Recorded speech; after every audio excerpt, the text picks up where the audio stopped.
Hey, this is Kathy Thomas. How you doing? Don't tell Lady C, she's on vacation, so now I'm here stealing her spotlight. Anyway, it was so funny because the other day I was on my way to a business meeting and I was looking for a book bag or something to put my equipment in, and look what I ran across. I ran across my old field service book bag, and it was so interesting because as I was going through it, it was bringing me back to all those crazy memories I thought that were stuffed away somewhere in the closet and never to be remembered ever again. But I just wanted to bring this up because when you think about the indoctrination process that we went through as Jehovah's Witnesses, what I really feel like is the biggest indoctrinating meeting that we ever went to was the theocratic school and service meeting, and mainly this service meeting. But anyway, in my book bag, I had my Bible. I was fancy back in the day, so I had a nice little cover on mine. And I had one of those little small Bibles, so of course, this Bible is probably obsolete because they got the new Bible out now. And of course, I had my little song book, and because my husband was at Bethel, he got me the one with the black cover on it. So once again, hey, look, we were in fashion back in the day. Anyway, check this out, y'all. Complete donation. This is my little pouch, my little change purse, so that when somebody gave me a donation, I could show them that I was putting it in here. Brings back a lot of memories, doesn't it? And also, check this out. I had like a day timer where I kept all of my return visits and all my little notes about the people that I met at the door, so that I could actually go back and say, look, hi Spot, how are you? They had a little dog and stuff, and you knew their name, so you wrote all of that stuff down in your notes. If they had toys in the yard, if they had children, whatever it was about the householder, you always wrote it down in your little black book. At least I had one. And actually, when you would go back, you wanted to impress them with how much information that you remembered about them. Now today we'll call that PII, personal identifiable information. I'm just playing. Anyway, but those were the kind of records we kept back in the day, and I'm sure they still do the same thing, today. I even came across the invitations to the meeting. We would give these to people to let them know what time our meetings were. But you know what I really found to be interesting? Oh, before I get to that part, let me talk about this one. Now, a lot of you who are Jehovah's Witnesses today, or even ex-witnesses, you may not even remember or realize that the Watchtower Bible and Tract Society used to have subscriptions that they mailed the Watchtower and Awake magazines to your home. For those of you who are new to the organization today, all you know is JW.org, but the yellow subscription form was the one for the Awake magazine, and then of course the blue one was for the Watchtower. So just kind of showing you some of the things I found in my book bag. Not only that, but this was back in 1998, so that's been a minute, that they had these. I think not long after we left the organization, they actually stopped subscriptions. But in 1998, the Watchtower Bible and Tract Society still mailed the Watchtower and Awake magazines to your home. And as I was getting ready to say, one of the biggest things about, going to the Kingdom Hall was the little newsletter, the internal newsletter called Our Kingdom Ministry. And I'm telling you, when you think about the topics that they had in this Kingdom Ministry, it really makes you just shake your head. You realize why you stayed so long. You realized why it's actually hard to get out of this organization. here's an article talking about Jehovah's Spirit is with us. You know, they always have these catchy titles for their articles.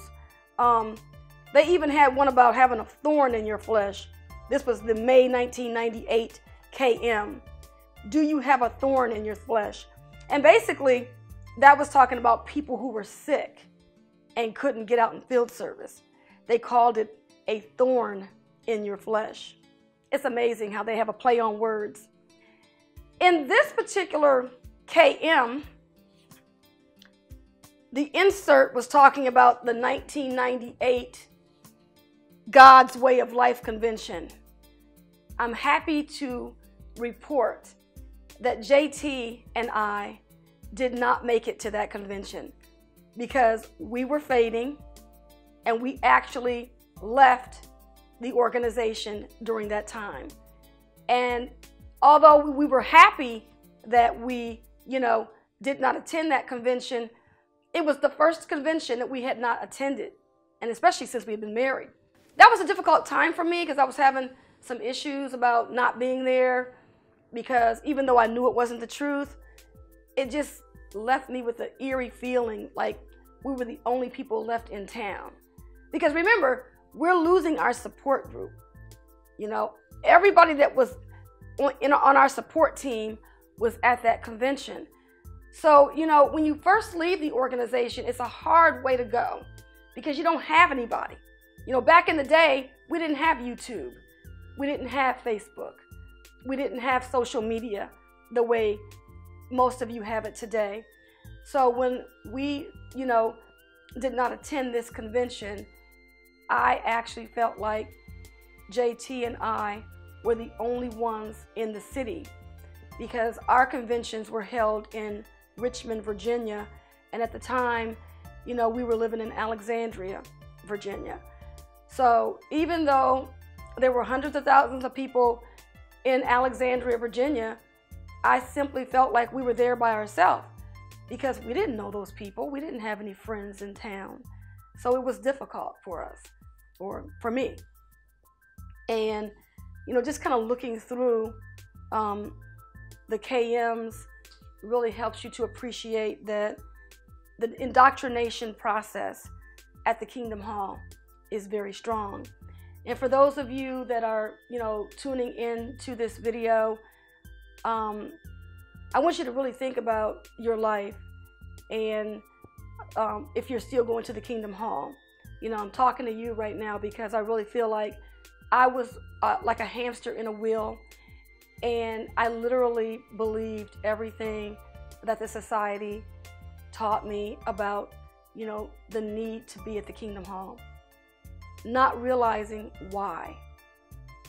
Because when you don't go to the Kingdom Hall, you do not get the daily diet of do more. You never have time to meditate about what it is you're learning, to think about why you're learning these things.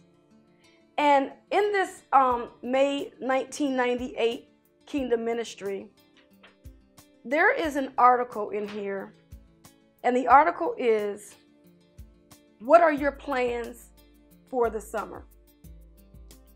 And I can't tell you enough how many times the Watchtower always talked about what we were planning to do for the summer. All of my friends at work and people that I knew, my non-Jehovah's Witness relatives and stuff like that, they always had summer vacations planned. They always wanted to look forward to going to the beach. Maybe people would go to amusement parks, whatever it is they were doing. A lot of people had family reunions at that time. But whenever the Watchtower talked about what your plans were for the summer, you can best believe that it was always built around what you were planning to do for them. And in this article about what you were planning to do for the Watchtower, It was telling the young kids to look forward to doing auxiliary pioneer work. And of course, they're talking about attending the upcoming convention. So every time a Jehovah's Witness was thinking about their summer, it was always in the realm of how many doors am I going to be knocking on so that I can be talking to people about the Watchtower, Bible, and Tract Society. It was never about finally we get a break in the weather for those of us that live in the cold areas or whatever. I can go out, go fishing.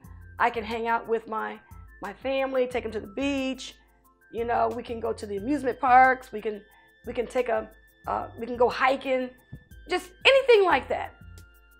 And we were always encouraged to do more Watchtower stuff. And when I thought about it, as I was looking through my book bag, I was thinking about how good it is to have a life, to be able to wake up and not only have a spiritual thought, but also be able to think about some creature comforts, some things that you've been working your job all week. I can look to my weekend to have a break. Maybe I want to go break bread with friends at a restaurant.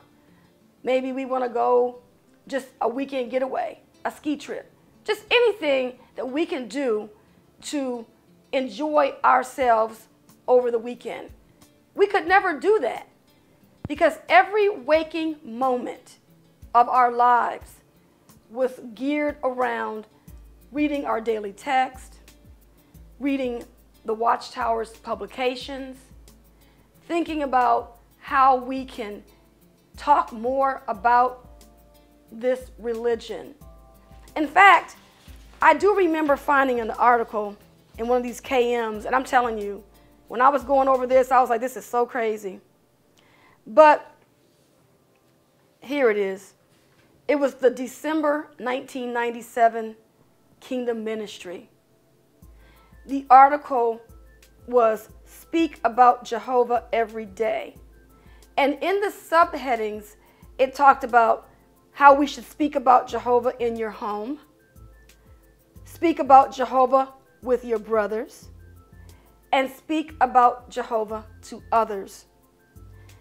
So in the publications that the Jehovah's Witnesses receive, all they're told to do is talk more about the organization. And of course, the Watchtower Society always inserts God's name, Jehovah.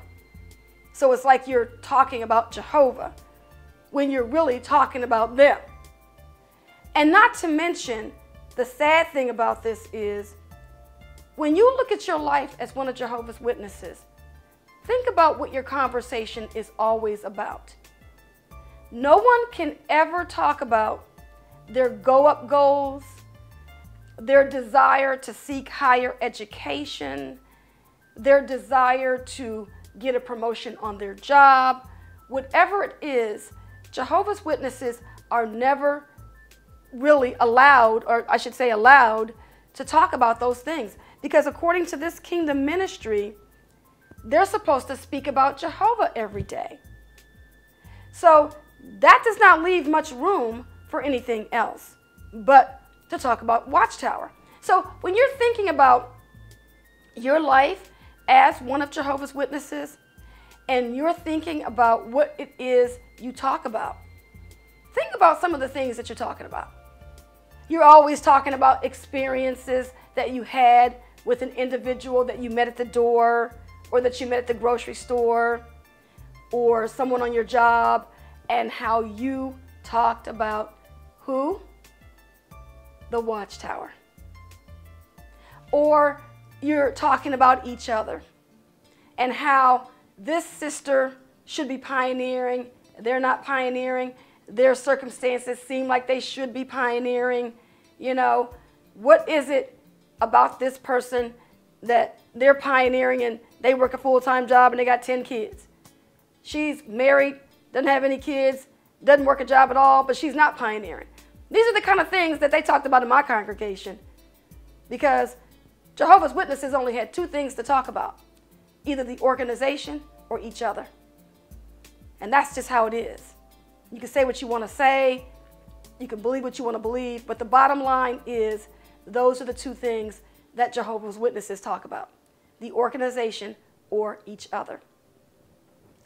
And so when you think about it, you know, anybody that would talk about anything else, like when I was talking about my job and about the things I did on my job, and people were looking at me like I was crazy, like, oh, she's not spiritual.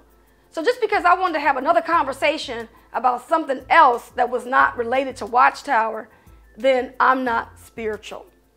So, you know, being a Jehovah's Witness was like being in a sales organization 24/7. I mean, come on. Even Mary Kay consultants get a chance to do other things besides sell makeup. You know, even Amway, people selling vitamins and stuff like that, they do talk about other things besides those things. But Jehovah's Witnesses, every day of their waking lives is geared towards thinking and talking about this organization. And I mean, I'm telling you, looking at all of these items in my book bag really brought back a lot of memories about what my life was like in the organization. And I'm telling you, my life is more balanced now. I don't have to deal with waking up every day thinking about getting another recruit for this organization. And my husband and I, we are very happy to provide information on our channel to help other people to see that no, you're not going crazy. No, you're not alone. Yes, your family is going to look at you and think that you're not spiritual. Yes, they think you've left God. And all of those things are not true. And the great thing about living in the year 2017 is the fact that we have a lot of people online that we can communicate with. And you can watch videos like this one. You can email people. My husband and I, we've talked to hundreds of people about their situation and how they can move on with their lives and, you know, salvage what they have left. I mean, we have young people. And for the young people that have left the organization, you know, you do have a lot in your life to look forward to because you at least have your age. So all is not lost, you know, for you. And for the older people, it's a little harder because some people have lived their lives. Some people can't, you know, start over again. And that's understandable. But as my husband always says, at any given point, no matter what age you are, at least you don't have to get up in the morning on Saturdays and go sell books in extreme weather, whether it be too cold or too hot. That is a blessing in itself because it's very challenging being a Jehovah's Witness in that scenario. People who are sick, people who, you know, can barely get around and carrying that guilt, you know, always thinking that they've got to be out in field service. And it's really sad because when I talk to people, you know, they tell me that they haven't been to the meeting in a long time. And yet, no one came to see them. No one called to check on them. And you know what they said? When the person finally came to check on them, they asked them, do you have any field service time? And I spoke to a lady a couple weeks ago, and it was so sad because her mother was on her deathbed. And she said that the brothers didn't come by to check on her or anything. And the brother, when they finally showed up, he asked her mother on her deathbed, do you have any field service time to report? And I said, you're kidding. And she says, I can't make this stuff up. So it's really sad. And, you know, looking over all of the contents of this book bag, it reminds me of my past life and all of the things that I left behind. And I have to say that I don't miss that life. And, you know, it took a while after leaving to put the pieces of my life back together. And I'm living proof that you can do it too. This has been Kathy Thomas. Thank you for tuning in.